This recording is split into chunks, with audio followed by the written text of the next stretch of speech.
அத்தை, இழுத்து நாலு சாத்து சாத்தாம என்ன பொறுமையா பேசிட்டு இருக்கீங்க? இது புடிங்க. இன்னைக்கு நீ என்கிட்ட தொலைஞ்ச. பூமி, நான் தான் உன் மாமனார் கேபி.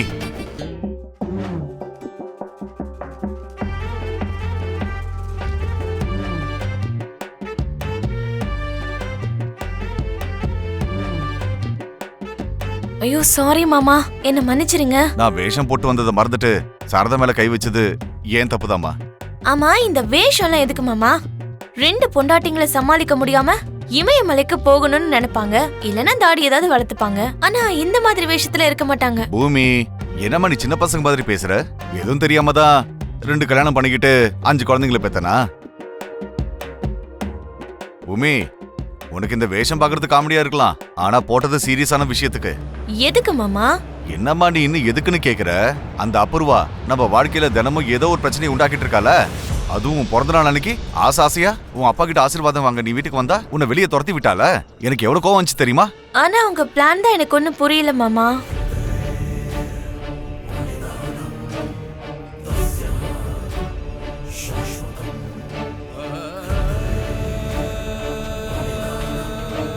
என்ன ஓகேவா?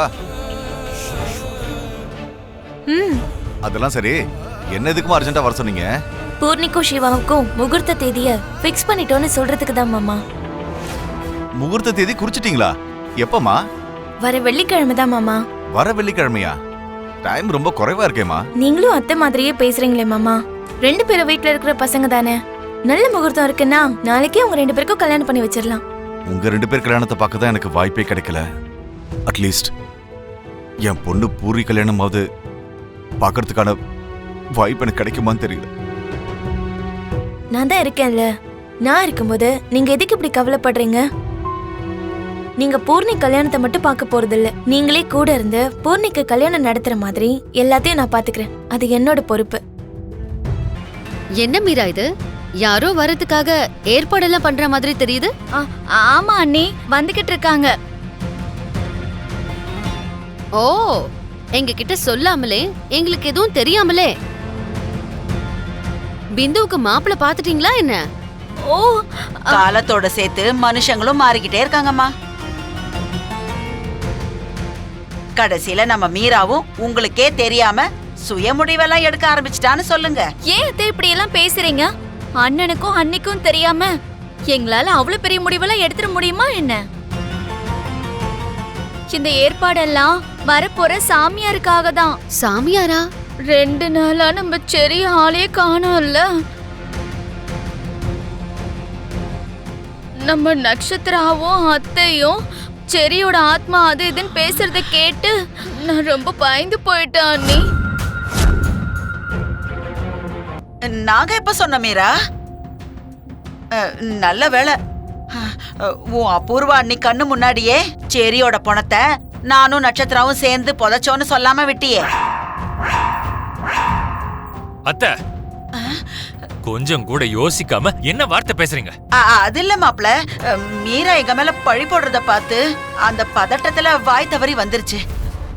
ஆஹா, நான் உங்க மேல பழிய சுமத்தல அத்தை. செரிய பத்தி தெரிஞ்சுக்கிறதுக்காக தான் நான் சாமியார வீட்டுக்கு வர சொல்லிருக்கேன். இந்த காலத்துல கூட சாமியாரு ஜாதகம்லாம் பார்த்தா எப்படி? வர சாமியாரு நம்ம பயப்படுறத பார்த்து அதுக்கு மேல பயத்தை உருவாக்கிட்டு போயிடுவாங்க. உன் அண்ணி சொல்றது கூட கரெக்ட் தான் மீரா. செரிய காணோன்னு என்கிட்ட நீ ஒரு வார்த்தை சொல்லிருக்கலாம்ல. போலீஸ் கிட்ட கம்ப்ளைண்ட் அது கொடுத்திருப்பேன். இப்போ வந்துட்டு இருக்கிற சாமியார வந்த வழியிலே அப்படியே திரும்ப போக சொல்லிடுமா? எப்படியோ சாமியார நான் வீட்டுக்கு வர சொல்லிட்டேன்னா அவர் வந்துட்டு போட்டும்.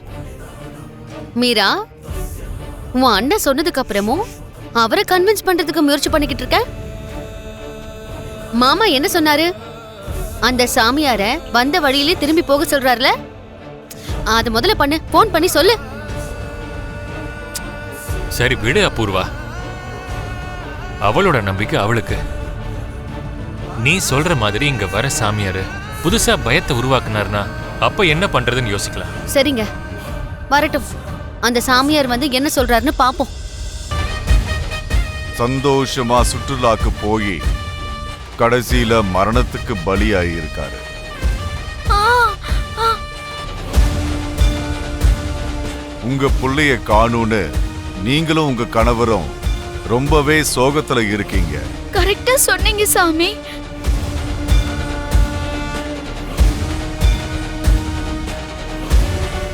அந்த கஷ்டத்துல இருந்து மீண்டு வந்த உங்க பையன் மறுபடியும் காணாம போய் அதே வேதனைக்குள்ள உங்களை மறுபடியும் தள்ளி விட்டுருக்காரு.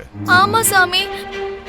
இப்போ எங்க செரி எங்க இருக்கான், எப்படி இருக்கான்னு நீங்க தான் சொல்லணும். பஜகோவிந்தம் பரமானந்தம். சொல்றதுக்கு நான் யாரு தாயே? அந்த இறைவன் தான் என்ன சொல்ல வைக்கிறாரு. அத நான் உங்ககிட்ட சொல்றேன். பஜகோவிந்தம் பரமானந்தம்.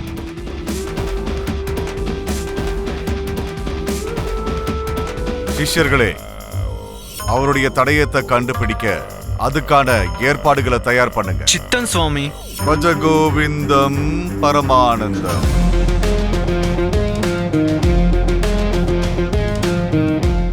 ஓம் தத்சத்.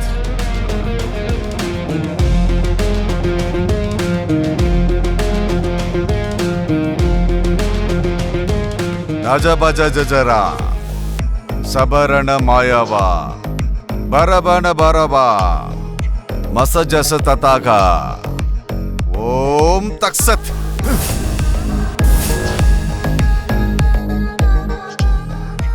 ஓம் தக்சத்.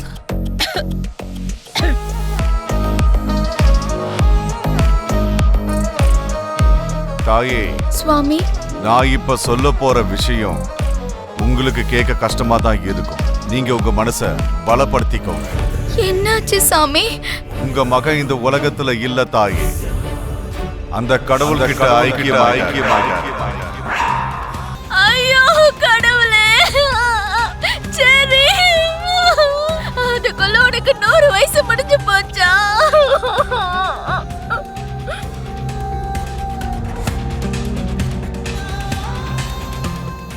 நீ இல்லாத இந்த அம்மா எப்படி உயிரோட இருப்ப சரி? ஐயோ சரி. மீரா, மீரா அழாத மீரா, தேவையில்லாம அழாத. நான் தான் ஆல்ரெடி சொல்லிருக்கேன்ல, இந்த மாதிரி திருட்டு சாமியாரெல்லாம் புதுசா பயத்தை உருவாக்குவாங்கன்னு. ஓம் தக்சத். தெய்வம் எனக்கு தந்த இந்த சக்திய நீங்க சந்தேகப்படுறீங்களா? சந்தேகம் இல்ல, ஒரு மண்ணாங்கட்டியும் இல்ல. உனக்கு எவ்வளவு பணம் வேணும்னு சொல்லு, உன் மூஞ்சில தூக்கி வீசுறேன். அப்போ கண்டிப்பா எங்க செர்ரி நல்லா இருக்கான்னு நீ சொல்லுவ. ஓம் தக்சத். பணம் பேராசையால தர்மத்தை மீற ஆள் நான் கிடையாது.